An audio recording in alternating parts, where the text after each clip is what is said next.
Alright, well it's time to get my 6.5 Creedmoor build out again, do a little bit more shooting. I just did the barrel break-in. Haven't shot it a lot yet. Haven't started reloading for it either. You know, I got I think 14 pieces of brass that I had from Winchester, the stuff here before shooting it, you know, just getting it sighted in and trying to do the barrel break-in thing on it.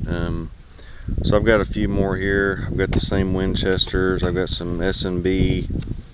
This is 140 grain full metal jackets. I got these. It's 140 grain. It's like a deer hunting round. And then I'm not sure what these are. These are just some Hornady 140 grain Botel hollow points, Hornady black. So this is like some of the cheapest ammunition I could find. I think these were like $14.99. These, you can see, they're $12.99. That's cheap right there. These I think were $16.99 as well, or $17, and these were about like $19.99, about $20. So, you know, that's the most expensive, and you know, this is the cheapest. I've got my chronograph set up. I don't know how well I'm going to do. Hopefully I'll be able to get some results on it, and trying out my new Caldwell turret here, so maybe that'll help me get a little bit better groups and try to do it justice on this build here. So hopefully we can get this done and see what happens.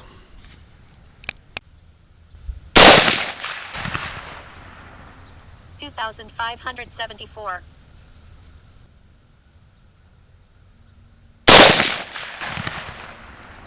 $2,629.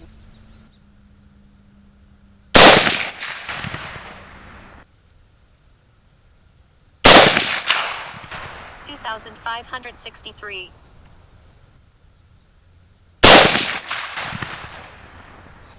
$2,593.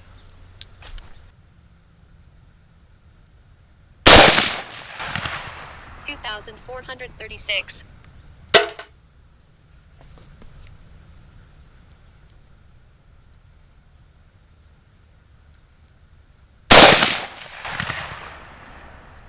$2,462.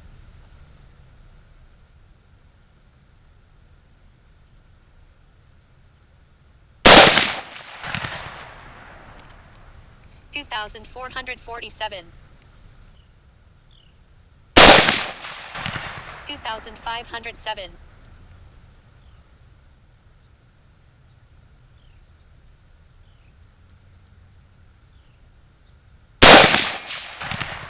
$2,363.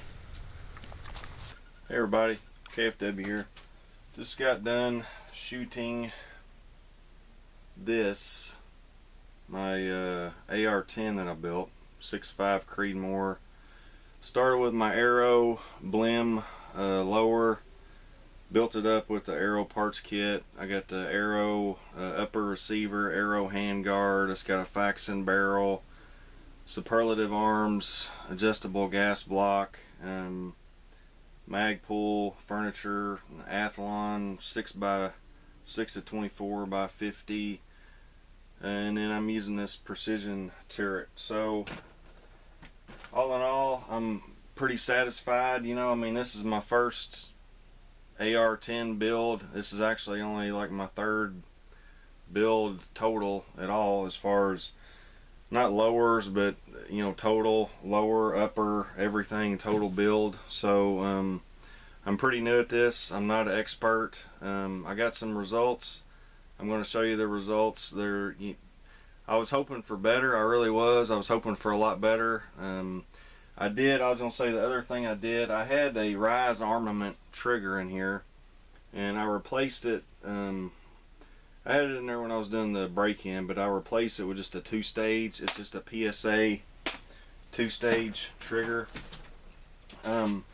This Caldwell Precision Turret, I was real happy with it, how it worked and everything. I thought it did good. Recoil on this rifle is nothing. It's non-existent. It's 223 or even less with this precision turret system. So, but anyways, enough yakking. I've got the results. I've got some chronograph data. I'm going to try to go over it here real quickly. Alright, so here's the results. I'm going to start with the just the first shots and then to the last shots. The first shots were just with this Winchester white box ammo. Here was the first group right out of the box on a cold barrel. Just first 5 shots, and I was really happy with that. That's like less than an inch at 100 yards. And I had the chronograph about 7 yards away from the muzzle, and I was getting average muzzle velocity 2591 feet per second, standard deviation 23, ES 66. So when I got that, I was like, man, this is going to be great. I mean, if I'm doing this just right out of the box on a cold barrel, man, I can't wait to see what else I do. And this ammo, it's mid-range. I think I paid orders from Cabela's. It's really hard to remember. I think it was like $15.99 or $16.99 a box. It's not the cheapest, but it's not the most expensive either. It's just a range target ammo. So then I went ahead and went to the cheapest option, which is this S&B, which I picked up from a local gun store, $12.99. So this is pretty inexpensive ammo. And we got 140 grain full metal jack. And the guy at the gun store, he told me that he's shooting this, and it shot really well for him. Well, I wasn't super impressed with it. Here's this group right here. So the S&B, I got about 2-inch spread, and it was low for whatever reason, quite a bit, about an inch lower than the other. Velocity was less, actually quite a bit less, over 100 feet per second. Close to actually 150 feet per second less. Standard deviation 47, ES 144. So, but I was like, well, that's cheap. That's cheap ammo. Let me move up to some better, more expensive ammo. So then this is the Federal. It's a non-typical white point, or is that what it says? No, non-typical whitetail soft point. Sorry, the 6.5 Creedmoor. So this is like deer hunting ammo, pretty much. And I'm not sure, if this is meant for like a bolt action rifle, but I don't know if you can see the close of it there. But I had the most problems with this ammo right here with the gun. Of course, at this point it was getting a little bit dirtier, after the first few shots, but I had several. I mean, the first shot was a misfeed. I couldn't get it to feed. Then it was a double feed. Then I was getting jams. I was getting failures to eject. I mean, just to shoot this group right here, it took me like 5 minutes of clearing malfunctions and different things. So and the group is not great. I mean, it's a little over 2 inches, 2.1 inches. I mean, I did have a couple shots right there in the middle, and some of these, I mean, it may be where the bullets kind of got nicked or whatever when they were getting jammed in there and different things. It's hard to say, but I'm guessing this ammo, and it's probably me because I'm stupid. I just went to an academy and I just bought a couple boxes of ammo, just kind of the cheaper stuff, and I'm thinking this was like $16.99 a box. And I'm guessing this is probably more for your bolt action rifles, not really for AR. It might be slightly bigger because I was having a lot of chambering issues and stuff with that. So then I moved on to what I thought was going to be my best, this Hornady Black. This is the most expensive. This was at Academy. It was $19.99 a box, 140 grain boat tail hollow point.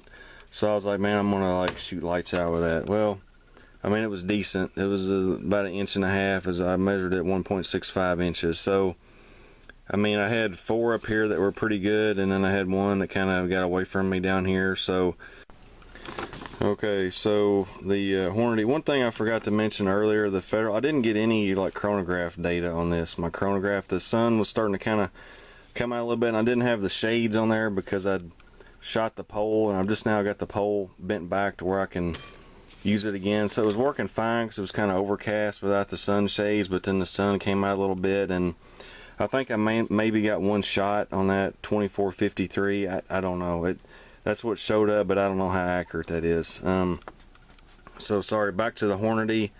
You know, as you can see, I got a little over 1.5 inch group, and I only got 2 shots chronographed because of the sun issues, but it was 2631 feet per second. 2 shots on the chronograph on that. So like I was saying, I mean, if you throw out this last little shot down here, this is probably, you know, these 4 shots, that's less than 1 inch. So that's pretty good. So then I decided, I'm like, you know what, I'm gonna go back and I'm gonna shoot this Winchester white box again. I'm gonna see what it does. So I shot it again, and I got pretty similar results. A little bit worse. 1.4 inches. You know, I had 4 kind of stacked on top of each other, and I had one little scraggler out here. So, and I wasn't this time. I wasn't getting any chronograph data. So that's the second round of the Winchester white box. So then I decided to give the S&B one more chance, last group here, and I got similar results. These two, they were way, I mean, it was more centered, which I can't explain that. The first group I shot was low. This one was more, you know, centered. So I don't know, it's strange, but I got similar results. I got about a 2-inch group on that, and I didn't get any chronograph data on that. So, you know, basically, and I'm, you know, I can't say that I'm the greatest shot. I'm really not. You know, this 2-stage trigger, I do like it better. It helps out a lot. I mean, I think I could get some better groups, you know, with a little more practice and stuff. And the shooting turret, I think it really helped out a lot as far as stability goes, you know.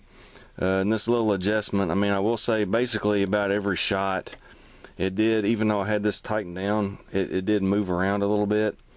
So, you know, I had to, you know, either raise up or lower the grip, you know, the rifle, kind of just bring it up or down just a tad, just to try to get it back on line, you know, after every shot. But it really, I mean, it worked great, and I was super happy with it. So anyways, basically, out of my rifle here that I've got, the Federal, I'm gonna say it's a no-go.